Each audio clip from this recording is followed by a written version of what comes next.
हमारे बलमू रात काहे न अइले। ये तो तर्ज रहा, लेकिन कबीर जी बिरहा लोकगीत के अंदर का लिखत है, बहुत ऐसा खूबसूरती भरत है। अरे के तलौल जइबा, अरे के तलौल जइबा, अरे ले जाई न देबै अवध रसिया तो है जाई न देबै अवध रसिया तो है जाई न देबै अवध रसिया तो है न देबै हो जाई न देबै अवध रसिया तो है जाई न देबै अवध रसिया तो है जाई न देबै। बड़ा निक लागे हिया चारो भैया,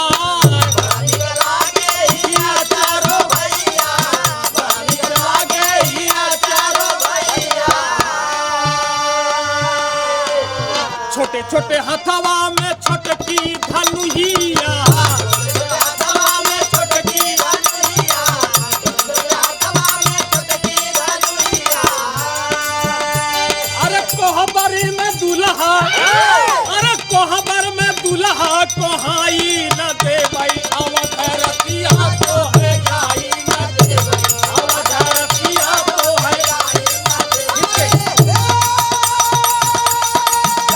न देबै हो जाई न देबै अवध रसिया तो है जाई न देबै अवध रसिया तो है जाई न देबै।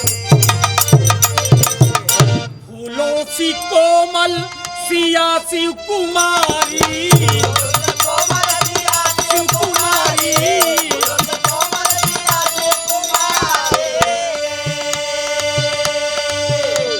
आपैत हौआ हिया धालू धारी,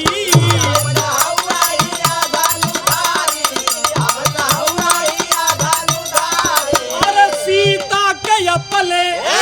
अरे सीता के अपले ले जाई न देबै अवध रसिया तो है जाई न देबै अवध रसिया तो है जाई न देबै अवध रसिया मान दिया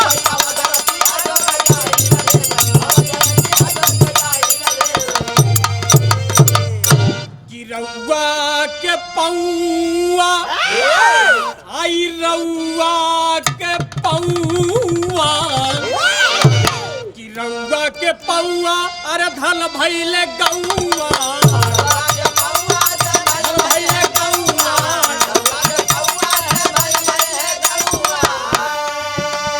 और जुग जुग जिये, अरे जुग जुगी जिये, जुग जुग जिये चारों भैयन के नौआ, चारों भैयन के नौआ।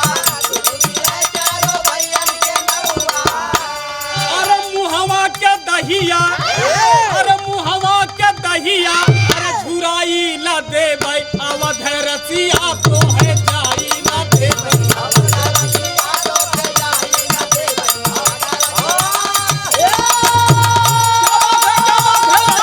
न देबै हो जाई न देबै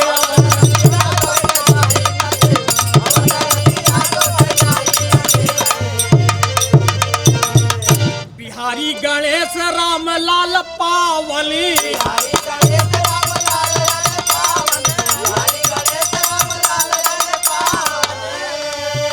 बिहारी गणेश गुरु राम लाल पावली। चंद्रिका के गीत लाग सबके सुहावली,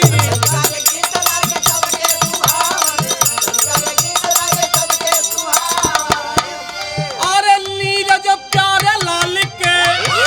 अरे नीरज प्यारे लाल के, अरे भुलाई न देबै अवध रसिया तो है जाई न देबै